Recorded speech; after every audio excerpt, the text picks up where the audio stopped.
네, 잘 지내셨습니까?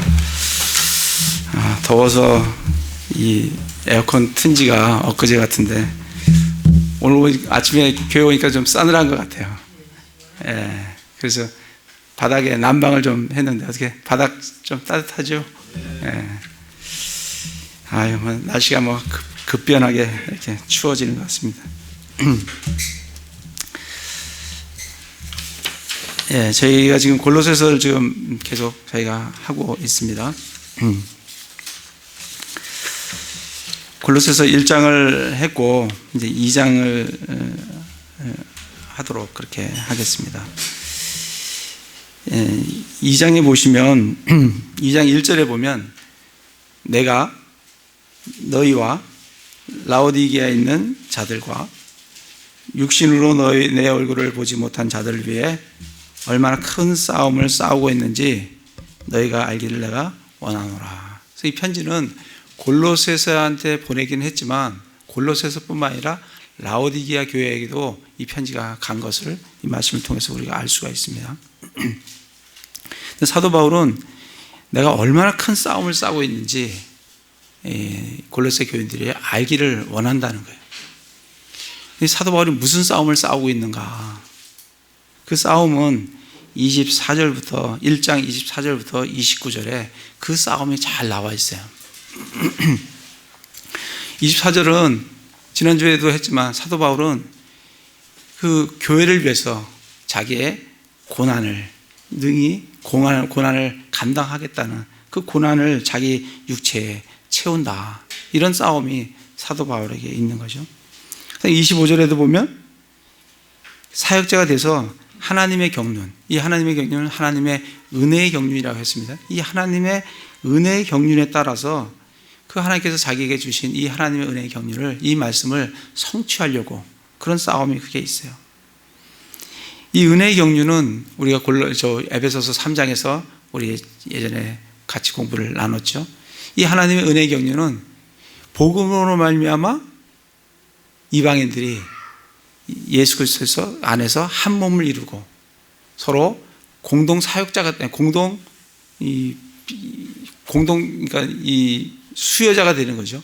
그러니까 이 상속 유업을 공동 상속자가 되는 거예요. 그리고 한 몸 안에서 그리고 이 하나님의 약속을 같이 누리게 된다. 그것이 뭐냐면 하나님의 은혜의 경륜이에요. 그걸 누구한테 계시해 줬냐면 사도 바울에게 계시해 줬어요. 그 말씀을 자기는 성취하기 위해서 지금 교회 사역자가 되었다는 겁니다. 그러면서 26절에 그 신비는 예수 그리스도신데, 그 복음의 신비는 예수 그리스도신데, 그 예수 그리스도 신비는 여러 시대와 여러 세대에 감춰져 온 것이에요. 알려지지가 않았어요. 근데 이 신약 시대에 하나님께서 우리 이방인들에게 사도 바울의 계시를 통해서 우리에게 알려주셨다는 거예요.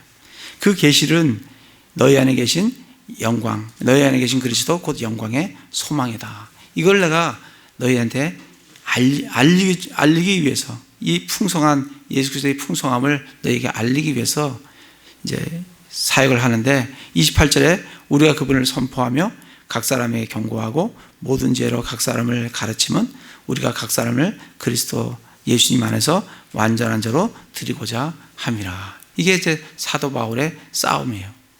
그래서 예수님을 선포하고 예수님들 각 사람들에게 경고하고 그리고 그 사람들을 모든 지혜로 가르치고, 그래서 그 사람들을 견고하게 세워서 하나님께 드리고자 하는 이 영적인 싸움, 이 싸움을 사도 바울은 지금 하고 있는 거예요.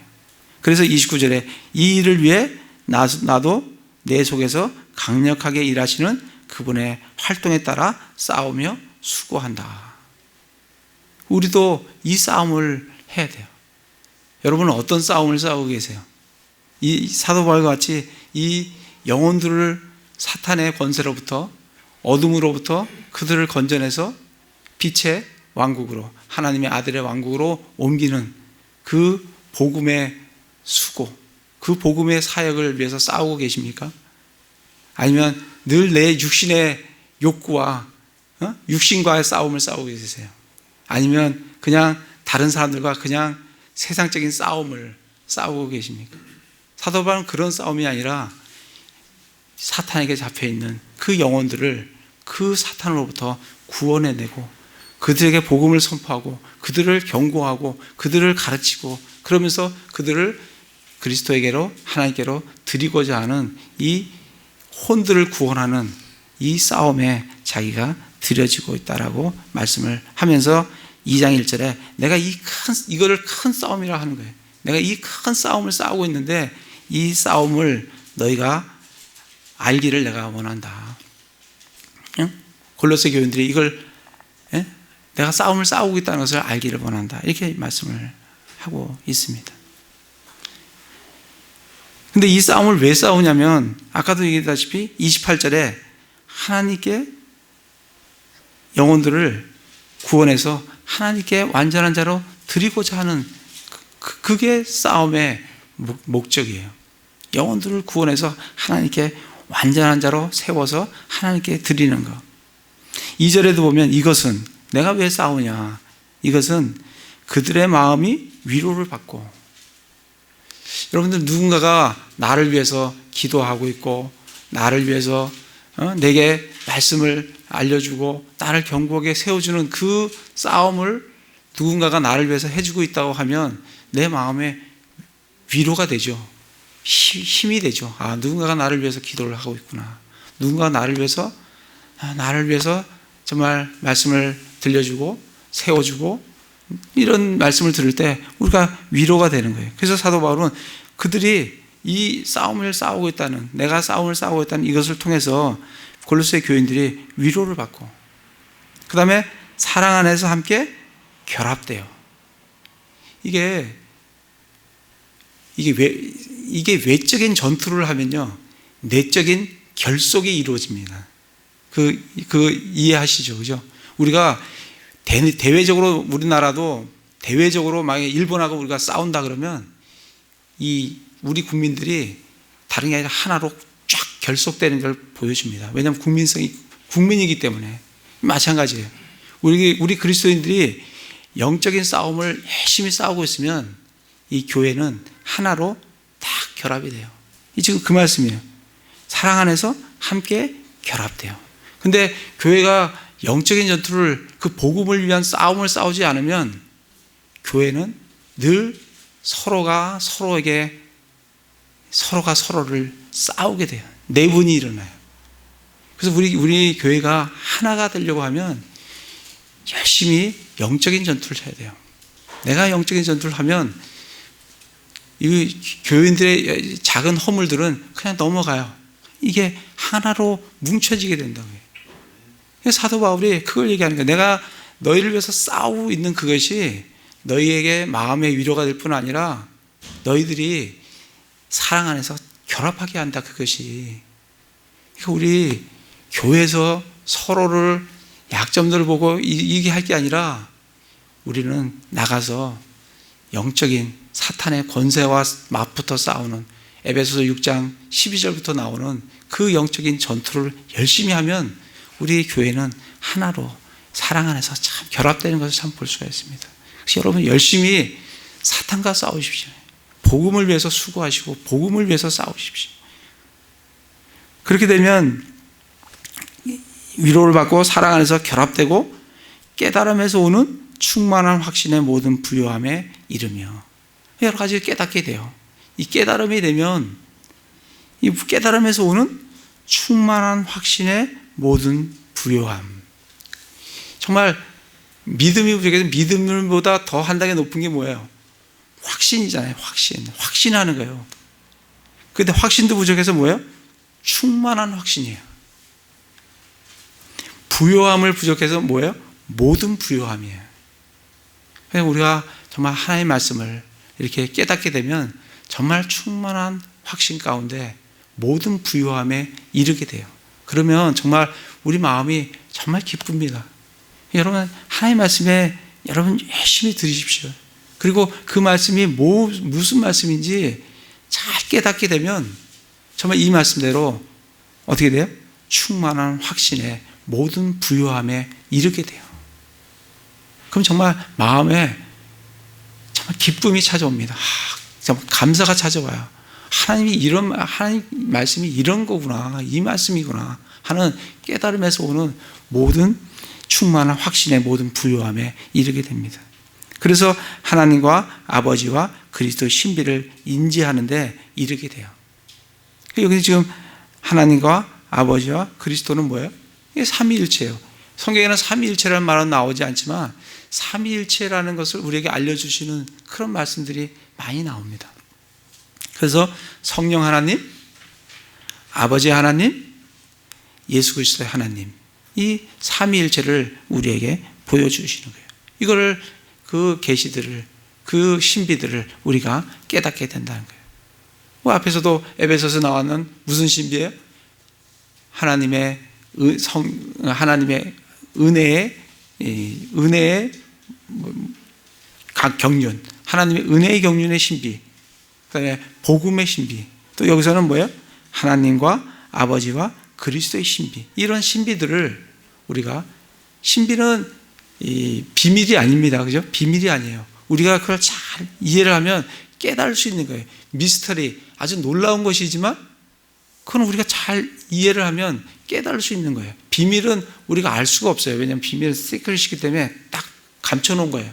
그렇기 때문에 우리는 알 수가 없는데 이 신비는 우리가 알 수가 있는 겁니다. 그래서 에베소서에서도 사도 바울이 내게 주신 신비를 너희가 하나님의 말씀을 잘 읽으면 깨닫게 될 거다라고 우리에게 말씀을 해주고 계십니다. 그래서 영적인 싸움이 그러한 골로새 교인들에게 위로와 사랑 안에서 결합과 그리고 정말 충만한 확신과 부요함 그리고 하나님의 신비를 알게 되는, 인지하는 데 이르게 된다는 겁니다. 3절에는 예수님 안에 그러면 뭐가 있는가? 예수님 안에는 지혜와 지식의 모든 보화가 감추어져 있다는 거예요. 그분 안에 뭐가 있는가? 지혜와 지식의 모든 보화가 감추어져 있어요. 그래서 사도 바울은 이걸 얻으려고 빌립보서의 말씀대로 예수 그리스도 아는 지식이 가장 뛰어난 것이다. 그래서 자기의 유익한 것들을 다 뭐로 여겨? 폐설물로 여겼다라고 얘기해요. 그 뭘 하려고? 그분 안에 있는 지혜와 지식의 모든 보화가 감춰 있는 그것을 알기 위해서. 또 예수님 안에 뭐가 있어요? 9절에도 보면 그분 안에는, 아까 3절에서도 그분 안에는, 9절에서도 그분 안에는 하나님의 신격의 모든 충만이 몸으로 거하여. 예수님 안에는 하나님의 신격, 우리는 뭐가 있어요? 우리에게는, 인간에게는 인격이 있죠. 하나님에게는 신격이 있습니다. 신격이라는 것은 하나님의 성품에 관련된 모든 것이에요. 그 모든 것이 어디에 거한다고요? 예수님 안에, 그 몸으로 거한다고요. 그러니까 예수님 안에 하나님의 신격의 모든 충만이 몸으로 거해요. 1장 19절에도 보시면 아버지께서는 그분 안에 모든 충만이 거하는 것을 기뻐하시고, 예수님 안에 모든 충만이 거한다는 거예요. 근데 사람들은 예수님 안에 이런 것이 감추어져 있고 충만히 거하고 있는데 사람들은 그것을 찾으려고 예수님 안에서 찾는 게 아니라 다른 데서 찾으려고 해요. 다른 데서. 그러니까 정말 정작 찾아야 될 것들을 찾지 못하는 것을 보게 됩니다. 3절에도 보면 2장 3절입니다. 그분 안에는 지혜와 지식의 모든 보화가 감춰져 있어요. 그러니까 정말 우리가 이것을 찾으려고 하면 정말 수고를 하셔야 돼요.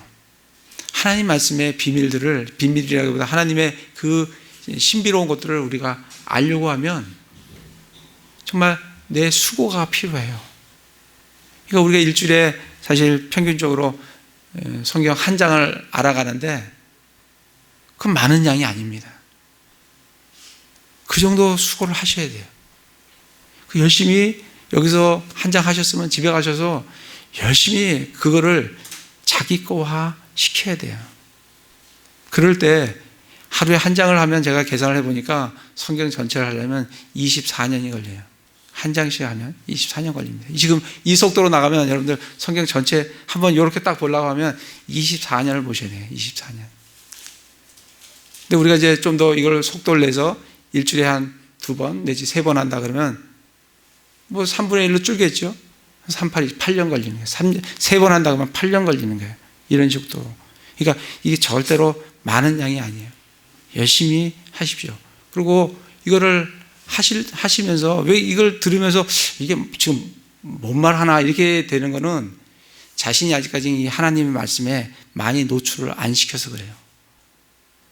영어 같은 것도 영어를 읽을 때 영어가 이해가 잘 안 돼요. 왜 안 되냐면 자기 자신이 영어에 자기 자신을 많이 노출을 안 시켰기 때문에 그래요.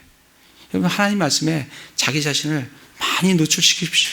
많이 읽으시고 많이 묵상하시고 기도하시고 또 필요하면 다른 사람이 했던 거 들으시고 이래서 하나님 말씀에 익숙해지시기 바랍니다. 그러면 이 말씀들이 정말 이렇게 연관되어지면서 하나님 말씀을 잘 깨달을 수 있게 될 것입니다. 그래서 그분 안에는 그런 것들이 감춰져 있는데 거기에 그런 것을 찾지 않고 사람들은 4절에 이런 것들을 찾아요. 내가 이것을 말하면 아무도 유혹하는 말로 너희를 속이지 못하게 하려 함이라. 유혹하는 말들이 있어요. 여기에 더 솔깃해요. 사람은 하나님의 말씀에 보다도 이 유혹하는 말.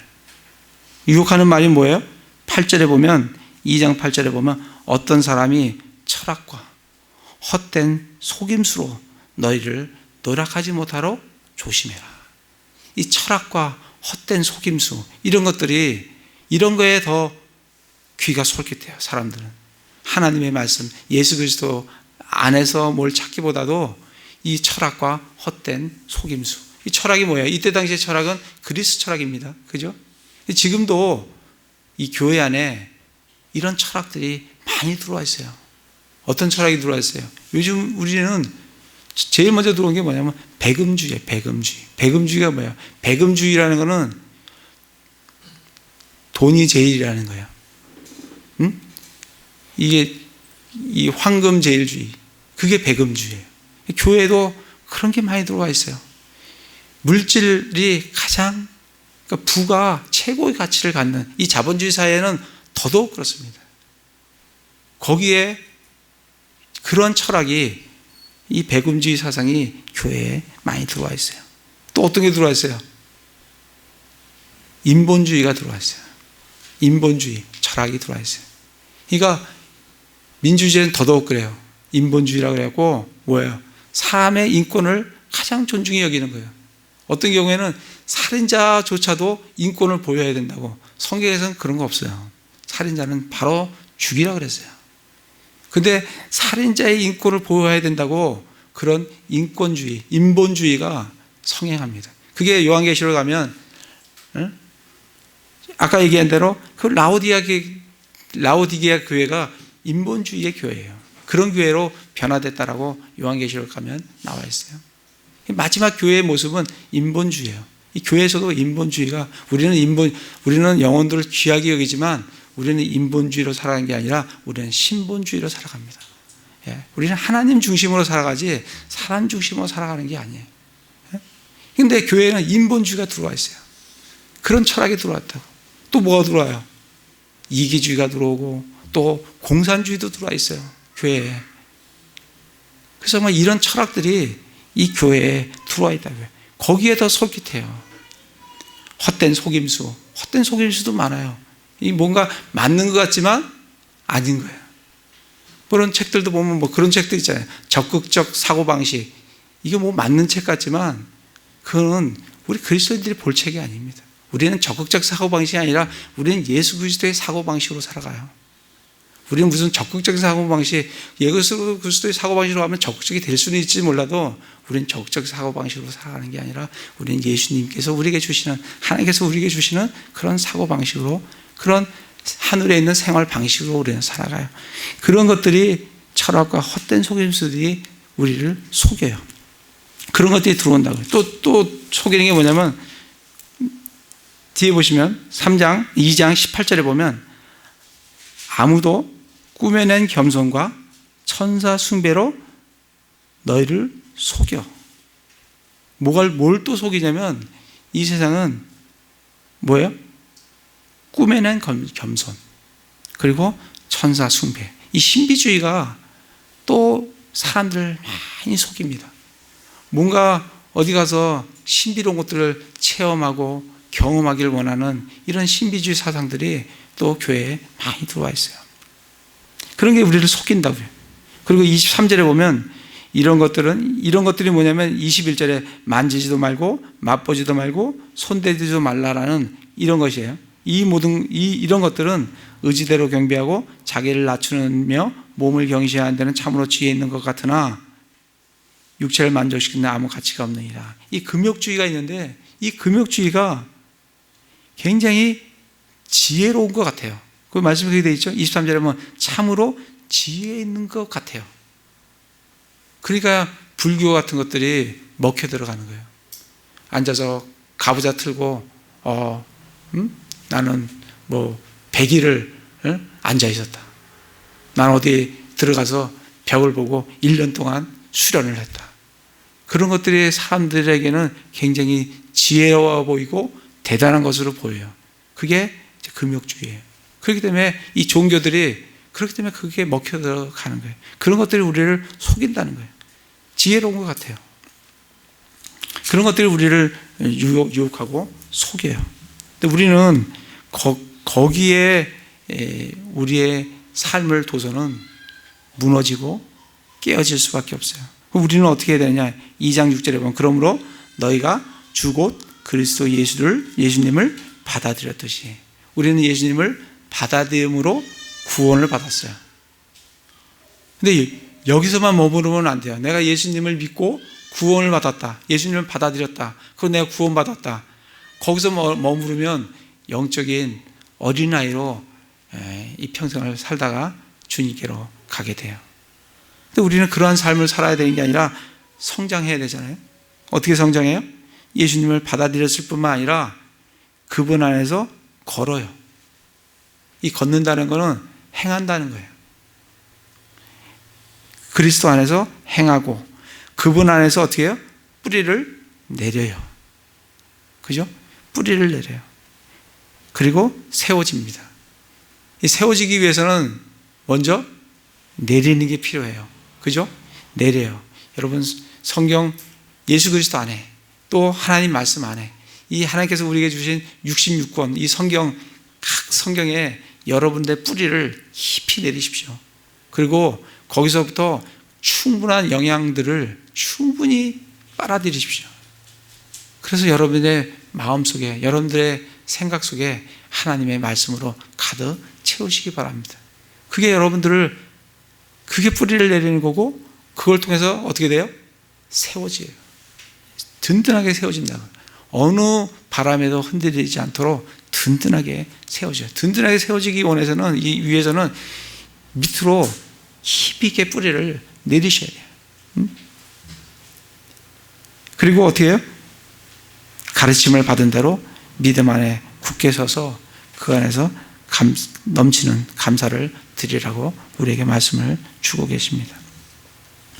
이게 우리가 세상의 유혹들에 흔들리지 않고 우리가 이 세상 풍조에 흔들리지 않고 그리스도 안에서 견고하게 우리가 살아갈 수 있게 해주십니다. 또 보시면 우리가 어떨 때 우리가 견고하게 살 수 있냐면 예수님이 어떠한 분이시고 예수님이 그 안에는 무엇이 있는지 아는 게 굉장히 중요해요. 그래서 지금 골로새 1장에서 예수님이 어떤 분이시라는 것을 계속 얘기했어요. 예수님은 어떤 분이세요? 1장 15절에 보면 그분은 보이지 아니하는 하나님의 형상이시오 모든 창조물의 처음 난 자시고 창조주시고 먼저 계셨고 그죠? 모든 것을 붙들고 계시고 모든 것의 머리가 되시고 그분 안에는 뭐가 있어요?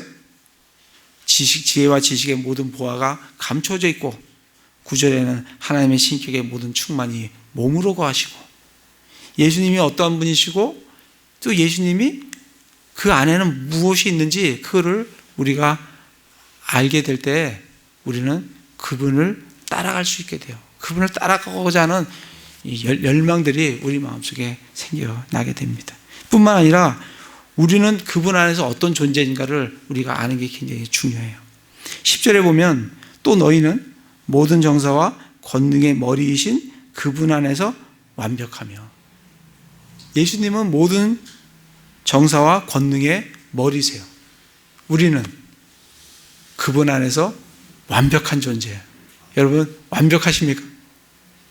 우리는 연약하고 정말 허물을 많고 죄악투성이고 그래요. 그러나 하나님께서 우리를 보실 때 예수 그리스도 안에서 우리를 보시면 우리는 예수 그리스도 안에서 완벽한 존재예요. 완벽하게 구원을 받았어요. 완벽하게 죄들이 사해졌어요. 여기 보시면은 11절에 보면 또한 그분 안에서 그리스도의 할례로 말미암아 육신의 죄들에 속한 몸을 벗어버림으로 손으로 하지 않은 할례로 할례를 받았느니라. 우리가 어떤 존재냐면 그리스도의 할례를 받은 존재들이에요. 구약에는 무슨 할례를 받아요? 손으로 하는 할례를 받는다고요. 이 할례의 의미는 뭐냐면 벗어버리는 거예요. 할례의 의미는 벗어버리는 겁니다. 하나님께서 아브라함에게 할례를 주셨을 때 그거는 뭐냐면 아브라함이 할례를 받지 않았을 때 믿음으로 말미암아 의롭게 되었다는 그것을 봉인한 표적으로 할례를 주셨어요. 주셨는데 그 할례의 의미는 뭐냐면 벗어버리는 거예요. 죄악된 걸 벗어버리는 거라고요. 그러니까 너희가 구약에 보면 너희가 마음의 할례를 받아라 그러면 마음에 죄악된 것을 도려내라는 거예요. 이스라엘 백성들이 목이 뻣뻣해갖고 목이 뻣뻣한 백성이요, 너희 마음에 할례를 받지 않은 백성이요 하는 얘기는 이 교만한 이스라엘 백성이 이 마음에서 교만을 제거하라는 얘기예요. 그게 이제 손으로 하는 할례의 이제 의미예요. 할례의 의미가 그런데 우리는 그 마음의 할례, 그걸 넘어서 무슨 할례를 받았냐면 11절에 보면 또한 그분 안에서 그리스도의 할례로 말미암아 육신의 죄들에 속한 몸을 벗어버렸어요. 우리는 그리스도의 할례를 받았어요. 이 그리스도 할례라는 것은 우리의 사람은 육과 혼과 영으로 되어 있어요. 그렇죠? 육, 혼, 영 들어보셨죠? 육, 혼, 영으로 되어 있어요. 근데 이 혼과 육과 혼과 영이 이 예수님 오시기 전에는 딱 달라붙어 있어요. 그러니까 구약 시대에서 그 구약 레위기에 보시면은 먹지 말고 마시지 말고 만지지 말고, 이거 왜 자꾸 그거를 강조를 하냐면 육으로 들어오는 것들이 육과 혼이 영이 달라붙어 있기 때문에 육으로 들어오는 것들이 내 혼에 죄악을 영향을 줘요. 그러니까 불결해진다고요. 그러니까 그걸 씻어야 돼요. 구약 시대는 그걸 씻어야 돼요. 그런데 이 신약 시대에는 그리스도의 할례로 우리가 할례를 받았다고요. 그게 어떻게 되냐면 말씀의 칼로 우리의 육과 우리의 혼을 쫙 갈라놨어요. 그게 그리스도의 할례예요. 내가 내 혼과 내 영이 내 육신 안에 내가 살고 있지만 내 육신과 내 혼과 영은 분리되어 있어요. 뭐로? 그리스도의 할례로. 그게 이 그리스도의 할례예요. 그러니까 내 몸이 죄를 짓더라도 내 혼과 내 영은 하나님께서 요한일서에 보면 너희는 죄를 짓지 않는다라고 했어요. 영향을 주지를 않아요. 그렇다고 해서 여러분들 죄를 마음껏 지라는 얘기가 아니에요. 결국 죄를 짓는 것은 내 혼이 내 육에게 지시를 해서 내 육이 죄를 짓는 거기 때문에 내가 징계를 받습니다. 그렇다고 해서 내가 육이 죄를 지었다고 해서 내 혼이 더럽혀지지 않아요. 왜냐하면 내 혼은 예수 그리스도 안에서 완벽하게 구속을 받았어요. 죄로부터 완벽하게 구속을 받았어요. 그게 몸의 구속, 그게 혼의 구속이에요. 그렇기 때문에 우리는 지옥에 가지를 않습니다. 내 몸이 죄를 짓더라도, 왜? 예수 그리스도로 말미암아 내 혼이 완벽하게 구속을 받았기 때문에. 또 나중에 내 몸은 언제 구속받아요? 예수 그리스도가 오면 내 몸은 완벽하게 영광스러운 몸으로 그날에 구속을 받아요. 그건 아직까지 받아야 될 거예요. 그렇기 때문에 그리스도 할례라는 것은 내 혼과 내 몸이 딱 분리가 되어 있는 거예요. 여러분들 그 박제 아세요? 면도칼 하나 가지고 곰 같은 거를, 곰의 가죽을 살로부터 피 한 방울 안 흘리고 이 선수들은 쫙 분리해냅니다. 그래갖고 그 가죽을 가지고 박제를 만들잖아요. 마찬가지로 그거는 뭐예요? 가죽과 살을 딱 분리하는 거잖아요. 그리스도 할례는 뭐와 뭐를 분리한다고요? 내 혼과 영과 내 육신과를 쫙 분리를 시키는 거예요. 그런 할례를 우리가 받았다고요. 그러니까 주님 안에서 우리가 완벽한 거예요. 내 육은 내가 죄를 짓지만 주님 안에서 내 혼과 영은 완벽한 존재예요. 그래서 그리스도 안에서 너희가 완벽하며라고 우리에게 말씀을 하는 거예요. 그 다음에 12절에 보면 너희가 침례 안에서 그분과 함께 묻혔고, 이 침례가 굉장히 중요해요. 이 침례가 뭐예요? 침자가 그 잠길 침자입니다. 그죠? 잠길 침자예요. 그러니까 잠기는 의식이에요. 그러니까 뭐 다시 말하면 장례 의식이에요. 죽는 의식이에요. 죽이는 거예요. 그게 침례입니다. 그래서 우리 물침례 할 때 예전에 우리 8월 15일 했죠. 물에 훅 담굽니다. 그죠? 예? 죽었고 묻혔고 그리고 일으켜지는 그거를 보여주는 게 뭐냐면 이게 물침례인데, 성령 침례에 대해서 안 들어보신 분도 있기 때문에 한번 찾아보겠습니다. 고린도전서 12장. 그러니까 성령 침례가 뭔지, 우리가 예수 그리스도를 믿으면 우리가 성령 침례를 받아요. 성령 침례가 뭔지 12장 13절. 우리가 유대인이나 이방인이나 매인자나 자유로운 자나 모두 한 성령에 의해 침례를 받아. 이게 뭐예요? 이게 성령 침례예요. 성령에 의해서 침례를 받잖아요. 그죠? 그러니까 성령 안에 푹 잠기는 거예요. 침례는 잠긴 거라고 했어요. 그러니까 성령에 의해 침례를 받아. 이게 성령 안에 푹 잠기는 거예요.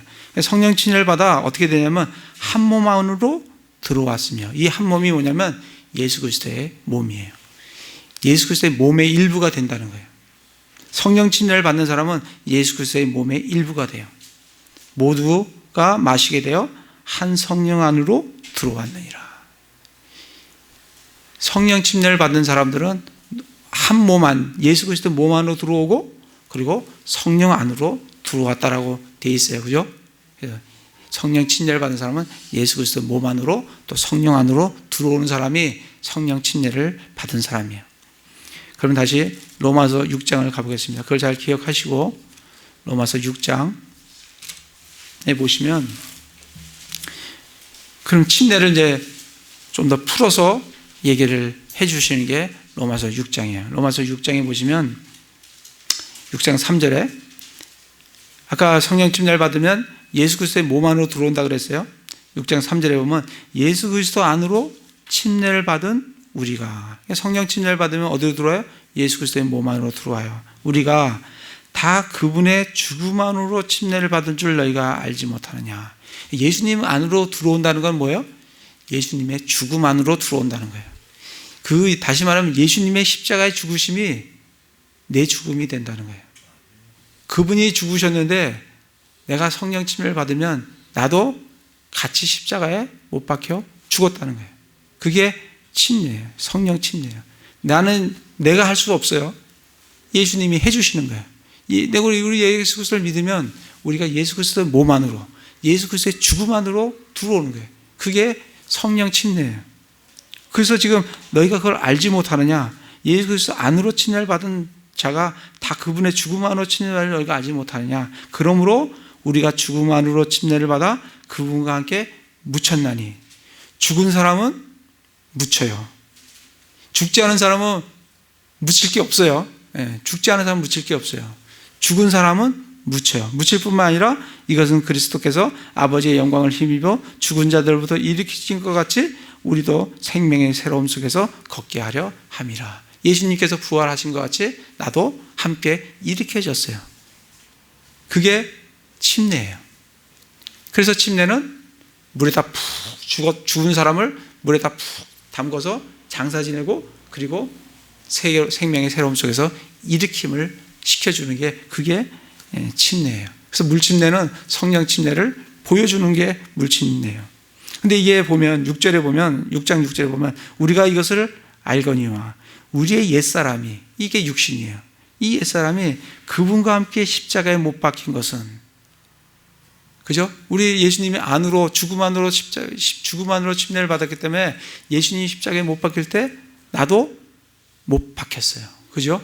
이게 그 말씀을 해주신 거예요. 그분과 십자가에 못 박힌 것은 제 몸을 멸하여 이게 육신이에요. 이 제 몸을 멸하여 어떻게 됐다고요? 이제부터 우리가 죄를 섬기지 아니하게 하려 함이라. 이 말씀을 기억하면서 다시 골로새서로 가보겠습니다. 골로새서에 그래서 이 말씀을 하시는 이유가 너희가 골로새 2장 12절에 너희가 침례 안에서 성령 침례 안에서 어떻게 해요? 우리는 예수 그리스도의 죽음 안으로 침례를 받았고 그분과 함께 어떻게 묻혔어요. 그러니까 그분과 함께 묻혔고 그분을 죽은 자부터 살리신 하나님의 활동에 대한 믿음을 통해 침례 안에서 또한 그분과 함께 어떻게 했어요? 새 생명 가운데 일으켜졌다라고 지금 12절에 말씀을 해주고 있는 거예요. 그래서 우리는 그리스도의 할례로 내 육신에 속한 죄의 몸을 벗어버렸어요. 아까 그 죄의 몸을 멸했다고 했잖아요. 그죠? 이 멸해졌다고요. 멸해졌어요. 그리스도 할례로 멸해졌어요. 침례로 내 육신이 멸해졌어요. 십자가에 못 박혔다고요. 그거를 기억하시기 바랍니다. 그걸 기억하고 내가 그렇게 여기셔야 돼요. 실제로 일어났고 여러분들이 우리 자신들이 그렇게 여겨야 돼요. 그리고 내 자신을 죄에게 드리는 게 아니라 의에게 내가 드리면 우리는 성령 안에서 육신을 따라 걷지 않고 성령을 따라 걷는 삶을 살아갈 수가 있습니다. 그걸 지금 12절에서 얘기를 해주고 있는 거예요. 그리고 13절은 우리가 우리의 모든 범법들이 용서되었다는 거예요. 그리고 14절은 우리를 대적하고 우리를 반대하던 규례들을 손으로 기록한 것을 지우시고, 이 규례가 뭐냐면 나중에 요한일서를 우리가 이제 에베소를 찾아보면 이 규례는 율법이에요. 이 율법을 치우셨다고요. 치우실 뿐만 아니라 십자가에 못 박으셨어요. 그리고 15절에는 정사와 권능들을 벗기사 십자가 안에서 그들을 이기시고 공경에 그들을 구경거로 삼으셨느니라. 사탄을 이기시고 승리하셨다고요. 그래서 우리는 어떤 싸움을 싸우고 있느냐? 예수 그리스도 안에 있는 우리 성도들은 영적인 싸움을 싸우고 있는데 예수님이 이기신 구경거리를 만드셨잖아요. 이기신 그 싸움에 뒤따라가면서 노량물을 취하는 그런 싸움을 우리가 싸우고 있는 겁니다. 우리는 영적인 싸움에서 이미 승리한 싸움을 싸우고 있는 거예요. 예수님이 승리해 놓으신 그 싸움에 그냥 걸어다니면서 참여하는 싸움을 싸우고 있는 겁니다. 그렇게 지금 우리에게 말씀을 해주고 계세요. 그래서 우리가 어떤 존재냐 다시 한번 보면 우리는 10절에 그분 안에서 완벽하며 우리는 그리스도의 할례로 죄의 몸을 벗어버린 존재예요.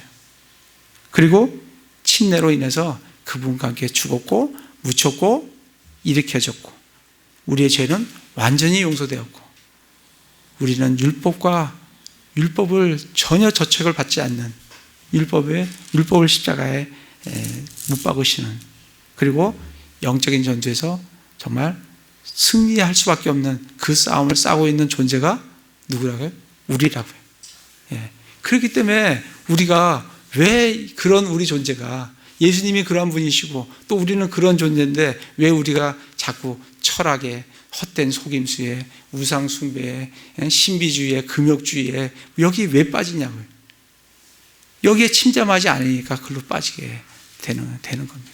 이거를 알고 이걸 침잠하면 그런 이단 사상들에 우리가 빠질 수가 없는 거예요. 그래서 골로새서가 적혀진 목적이 뭐냐면 그런 이단 사상이 골로새서에 들어왔는데 거기에 빠지지 말고 예수님이 어떤 분이신지 또 예수님 안에서 우리가 어떤 존재인지 이거를 명확히 알고 깨닫고 그거를 그 안에 뿌리를 내리고 세움을 입으라고 지금 골로새서를 우리한테 주신 겁니다. 이거는 지금 시대도 그 시대뿐만 아니라 지금 시대에도 마찬가지예요.